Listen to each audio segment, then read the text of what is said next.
오늘의 본문 민수기 6장은요, 나실인에 대한 법과 후반부의 제사장의 축복으로 나누어져 있습니다.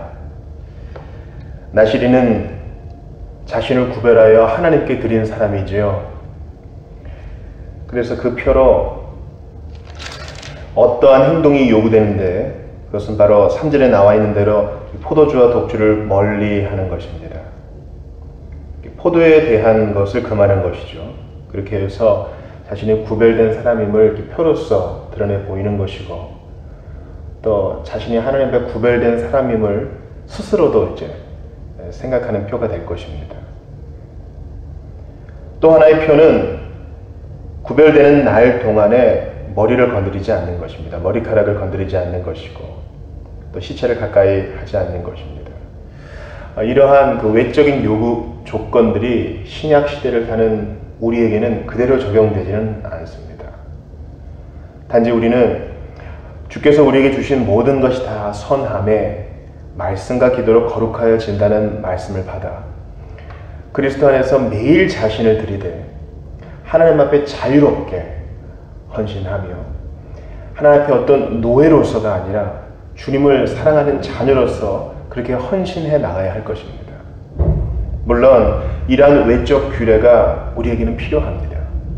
즉 율법이 우리가 죄인임을 깨닫게 해줄 뿐만 아니라 구원받은 신자가 어떻게 살아야 하는지 삶의 표준을 보여주는 것과 마찬가지로 우리는 이러한 외적 규례가 구원받은 신자에게도 필요한 것임을 기억해야 됩니다.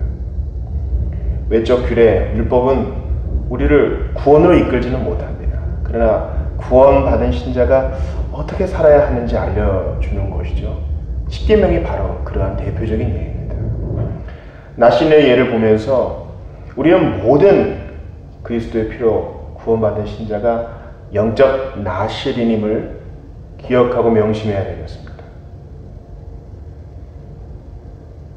민수기가 기록될 당시에 나실인은 어떠한 연유로 하나님께 감사해서 내가 하나님 앞에 언제부터 언제까지 내 자신을 구별해 드리겠습니다, 그렇게 서원했다면 그리스도의 이름과 그분의 보혈로 예수님 까닭에 구원받은 신자는 매일매일 자신을, 매 순간 자신을 영적 나실인으로 주님께 드려야 합니다.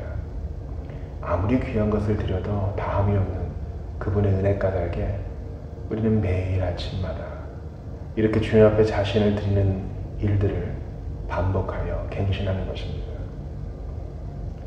몸을 100번 고쳐드려도 그 사람을 어떻게 갚을 수 있겠습니까? 받은 은혜에 감사하여 자원하여 그렇게 하는 것뿐입니다.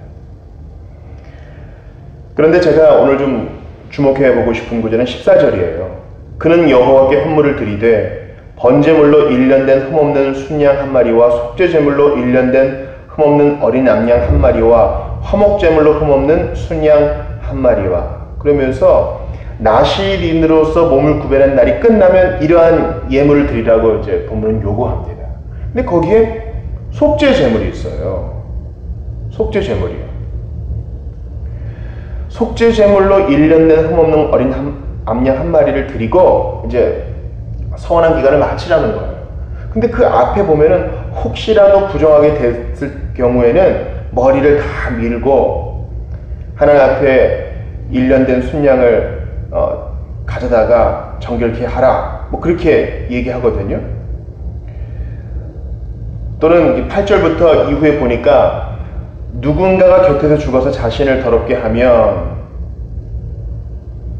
7째 날에 머리를 밀고 8째 날에 산비둘기나 집비둘기 새끼를 들여가지고 다시 시작하라, 그렇게 얘기합니다. 그러니까 이제 14절의 말씀은 그러한 일이 없이 깨끗한 몸과 마음으로 서원의 기간을 채운 사람에게 해당되는 거예요. 근데 그런 사람이 헌신의 기간을 딱 마쳤으면은 축하하고 위로해주고 하나님을 찬양해야지 속죄제물을 드리라니 이게 무슨 얘기인가요? 그는 이렇게 부정한 일을 하지도 않았습니다. 시체를 가까이 하지도 않았습니다. 포도와 포도에 관계된 것과도 가까이 하지 않았고요. 머리털 건드리지 않았고요. 그러나 이렇게 안전하게 헌신의 기간을 마쳤다고 하더라도 우리는 하나님 앞에 늘 회개의 자세로 서야 하는 것입니다. 하루를 마무리해요. 잠자리에 누웠어요. 내 양심에 거리기는 한, 내가 기억하는 한 특별히 잘못한 게 없는 것 같아요. 그래도 우리는 주님 앞에 이렇게 기도해야 됩니다. 혹 제가 부지불식간에 주님의 이름에 영광 돌리지 못했거나, 부지불식간에 교만했거나, 다른 사람 상처 준 것 있다면 모두 사하여 주소서. 그게 우리 기도가 되어야 합니다. 나실인으로서 헌신의 기간을 나름대로 잘했던 사람도 속죄의 예물을 드려야 하는 것처럼 우리는 늘 회개의 자세로 하나님 앞에 서야 하는 것입니다. 아무리 선한 자라도 주님 앞에 스스로의 행위로 무죄하다고 인정받을 자가 아무도 없어요. 우리는 늘 예수의 피가 필요합니다. 평생을 회개의 자세로 주님 앞에 서야 하는 것입니다. 또 하나 제가 기억하고 싶은 것은 21절이에요. 21절 보니까 이는 곧 선한 나실인이 자기의 몸을 구별한 일로 말미암아 여호와께 헌물을 드린가 행할 법이며 이외에도 힘이 미치는 대로 하려니와. 이 구절이 참 위로를 줘요. 나실인으로서 자신의 몸을 구별하여 드리고 제물도 구별하여 드리는데 원칙이 있어요? 힘이 미치는 대로 한다.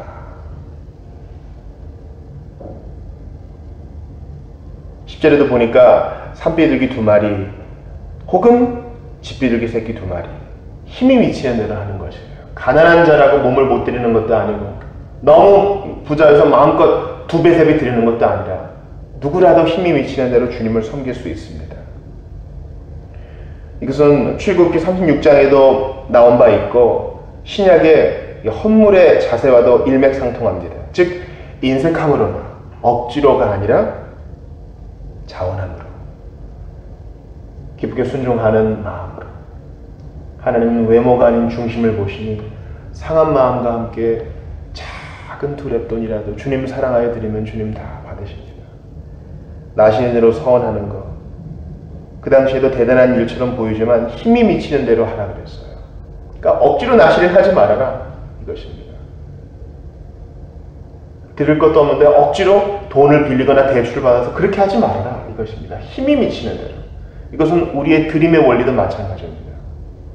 여러분, 하나님께서 여러분에게 주신 은사가 있잖아요. 그 분수의 범위 안에서 드려야지 괜히 남의 옷을 입어서 내가 가지고 있지 않은 은사를 개발하고 억지로 주님 앞에 드리려고 하는, 그것은 즐거운 드림이 아닙니다. 주께서 주신 것으로 여러분들 드리세요. 하나님께 받은 것으로 드리면 됩니다. 그게 재능이건 은사건 재물이건 상관없이 말이에요. 저 사람이 저만큼 드리네, 나도 이만큼 드려야 되지 않는가 비교하지 마세요. 우리가 받은 대로 드렸을 뿐입니다. 성전을 위해서 재료를 가져온 이스라엘 백성들처럼 그렇게 하세요. 힘이 미치는 대로. 참 이것은 복음이 우리에게 주는 자유입니다. 네 힘이 잘하는 대로 해야지 분수에 넘어서 하지 말아라 이것입니다. 나실인으로 헌신하는데도 이러하거늘 영적 나실인 우리는 보다 더 복음이 주는 자유 안에서 우리 자신을 쳐서 복종시키되 드리는 것도 예배요, 드리는 것도 기쁨이요, 즐거움이 되어야 할 것입니다. 예수님께서 그 앞에 있는 즐거움을 위하여 십자가를 참으신 것처럼 말입니다. 또한 제사장의 축복도 봅시다. 우리 교회 예배 마무리할 때에 축도로 이 구절을 종종 인용하죠. 여호와는 그의 얼굴을 내게 비추사 은혜 베푸시기를 원하며. 참 얼마나 좋습니까? 주님께서 얼굴을 우리에게 비추어 주셔서 그 얼굴의 빛으로 우리에게 복 주시고 하나님 자신을 알게 하시는 이 복말입니다. 이것은 고린도후서 13장 13절과 아울러 회중을 축복하는 주님의 말씀입니다. 여호와는 내게 복을 주시고 너를 지키시기를 원하며. 보호지요. 여호와는 그의 얼굴을 내게 비추사 은혜 베푸시기를 원하며. 은혜지요. 여호와는 그 얼굴을 내게로 향하여 드사 평강 주시기를 원하더라. 평강입니다. 보호와 은혜와 평강. 하나님 아버지의 보호, 예수님의 은혜, 성령께서 주시는 평강. 우리는 이 민수기 6장의 축도를 삼위 하나님의 관점에서 봤습니다. 이제는 구주 예수 그리스도의 은혜와 하나님 아버지의 사랑과 성령님의 교통하심이 그 축도와 같이 받는 것입니다. 여러분, 민수기 6장을 보면서 마음이 따뜻해지십니까? 저는 나시인이 될 준비가 되지 않았어요. 전 주님께 드릴 게 없어요. 아니요. 몸밖에 드릴 것 없어도 주님은 우리의 두 손을 받으십니다. 빈손도 받으십니다. 상한 마음도 받으시고 있는 모습 그대로 받으십니다. 그러니 드리지 못할 사람이 없어요. 은혜를 받으십시오. 그러면 주님께 창조적으로 드리게 될 것입니다. 삼위 하나님께서 우리를 돌보심을 인정하세요. 십자가에서 이루신 그 은혜를 기억하세요. 오늘도 돌보시는, 그리고 삼위 하나님의 교제 가운데를 초대하셔서 우리를 회복시키시고 다시 파송하시는 그 은혜에 빠져보세요. 그때 누가 시키지 않아도 드리게 될 것입니다. 주님을 노래하고 내가 가진 물질과 은사로 주님을 자유롭게 섬기게 될 것입니다. 힘이 미치는 대로 주님을 사랑하게 될 것입니다. 그러한 은혜가 여러분 안에 있기를 원합니다. 늘 회개하며, 늘 드리며, 늘 십자가 붙들며 나아가는 여러분 다 되시기를 주의 이름으로 축원합니다.